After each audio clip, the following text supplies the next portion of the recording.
Alright guys, this is Kurt with Aerosport Concepts. We're going to do a little video of us installing our new dive planes on the Camaro 5th gens. Right here we've already got one installed on a 2010 through 13, and we're going to install one on Jonathan's car on his 14, right? 15 1LE.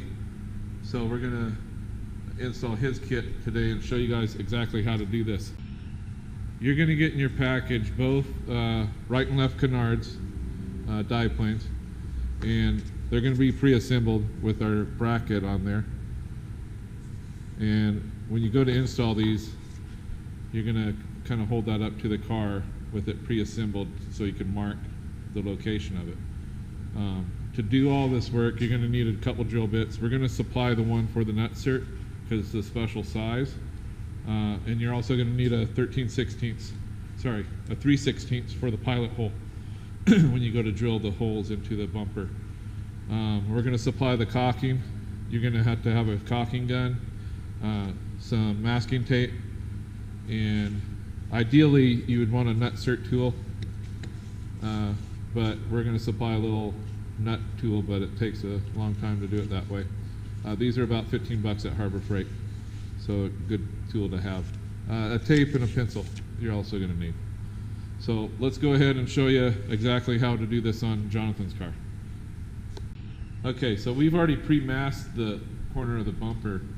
What we're doing is we're coming down about 2.5 inches off this edge here and laying a couple pieces of tape. And then from that edge, Jonathan's got the tape there, we're going to measure down about 3.5 inches and make a couple marks on both sides where our canard is going to go. And we're basically looking right off that edge and marking 3.5 inches along that edge. Okay, so Jonathan's kind of holding it up to our lines that we made. This might fluctuate just a hair from where your mark is, just so we get these edges all lined up here.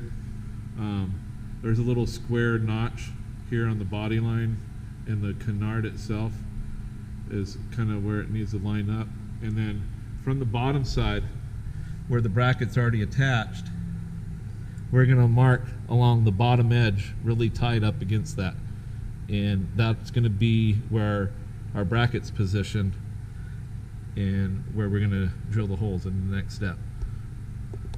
Okay, so now we've just kind of went back up to the bench, and we're going to undo these 3 screws that are holding on the dive plane to the bracket. We'll take these out and then free that bracket up so we can hold that back up to the car and make our holes for the nutserts. Okay, so now we have a mark at the bottom edge of that bracket. Now we're going to line that piece back up there and get it positioned right on our marks, and we're going to drill a pilot hole 3/16 into each one of these holes right here into the bumper. Once we do the first one, we're going to put in a nutsert and have the bracket being held by one screw. Then we could kind of adjust the next two and make sure they're perfect. So I'm going to drill that and then we'll come back. Okay, so we drilled the hole with the drill gun. Now we'll remove this piece, and now we have a pilot hole here where we're going to drill. This will be with the drill bit we supply. We're going to drill a 9/32 hole.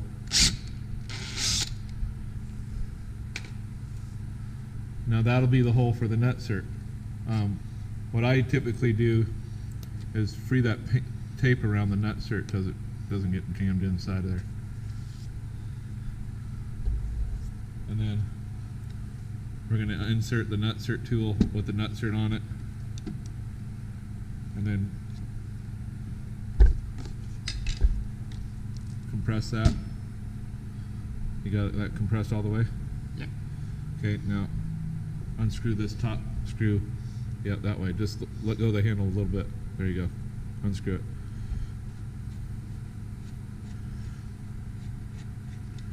And now the nutsert's inside. Okay, so we got the nutsert in. Now he's going to put the screw for the center in there really quick.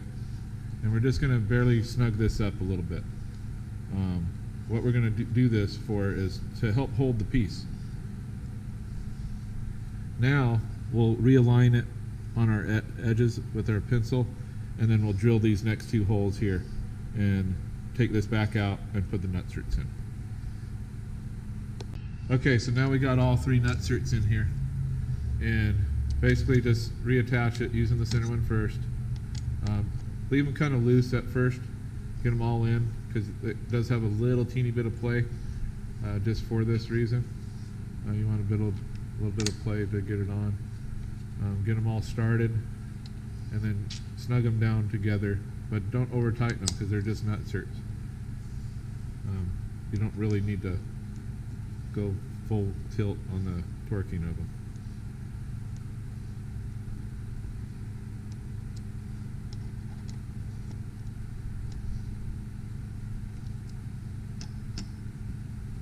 And now you can see how this piece is all shaped right to the bumper.